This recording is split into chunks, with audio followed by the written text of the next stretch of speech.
onye ahụ onye Igbo amaghị asụ Igbo bụ anụ ọfịa. Anụ nọ na-ebu kapital anụ ọfịa. Nna eburu isi ndị anụ ọfịa. Onye Igbo na-ewe ya bịa ma amụọla.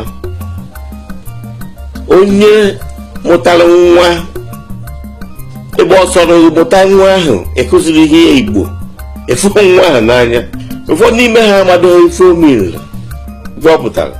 Ị nwere ike sụrụ nwa Igbo ka e klaasị nọ na ya ndị asị it doesn't understand Igbo. Otu eri nọ promotion ụmụha nọ amaghị ife ncha ncha. Amụrụ m ada m nwaanyị na America oge nọ Harvard University.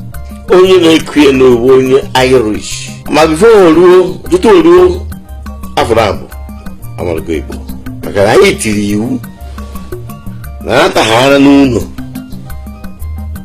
n'iru ya na amasị Igbo.